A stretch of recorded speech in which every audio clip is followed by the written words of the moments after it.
Snoop Dogg Sandwich. He starts off by frying 3 slices of high quality bologna in a pan and make sure to cut slits in it so they don't curl up. Once your bologna gets some nice color, we're going to throw on some of the finest American cheese. Let that melt down, then we're going to toast some white bread and a whole bunch of butter. After your bread's toasted, it's time to assemble. Squeeze a bit of yellow mustard on your bread, top with your massive mountain of meat, and then for Snoop's magic ingredient, barbecue chips. What, did you think I was going to say something else? Pile your sandwich high with the chips, crown it, and dig in.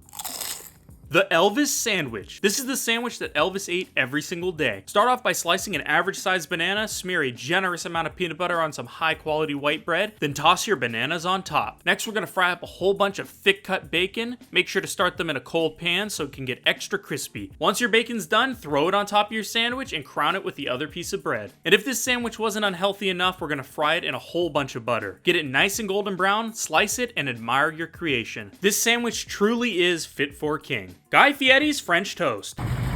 Welcome to Dominic's Kitchen. Start off by making your batter. Mix eggs, whole milk, and heavy cream. Lactose intolerant people, beware. Pour in a bit of Grand Marnier, vanilla, and cinnamon. Whisk it up, then dunk in some high quality brioche. Toss it into the pan with a little bit of butter and fry it till it's golden brown. Now it's time to work on our caramel sauce. Toss a tiny bit of butter and brown sugar into a pot, then add in orange juice and cinnamon. Guy clearly likes it boozy and so do I, so we're adding in some rum. Once your sauce is all mixed up, grab yourself an average sized banana, cut it into rounds, and toss it in the pan with some of your sauce. Mix until the bananas are warmed through, then we're ready to plate it up. Lay down some of that caramel sauce, followed by your mountain of French toast. Drop on your bananas and drizzle with even more of that sweet nectar straight from Flavortown. Then you're ready to dig in. That's gangster. J-Lo's infamous bodega order. Ham and cheese on a roll with an orange drink, if you know, you know, and a small bag of chips. Seems kind of plain, but I could do that. If there's one thing New Yorkers do not mess around with, it's their bodega orders. So when I saw Jenny from the Block's go-to order, I knew I had to make it. Start off by grabbing yourself a roll, slice it in half, lay down a generous amount of mayo, then slap on some of the finest, high-quality American cheese. Next, we're gonna lay on our massive mountain of meat, crown our sandwich, and slice it in half. Admire that beautiful cross-section, and don't forget to serve it with an orange drink if you know, and a small bag of chips. What kind of chips was J-Lo talking about? I have no clue. Crack open that orange drink, then you're finally ready to enjoy this classic New York delicacy straight out of the Bronx. Gordon Ramsay's grilled cheese. Is it as good as he says?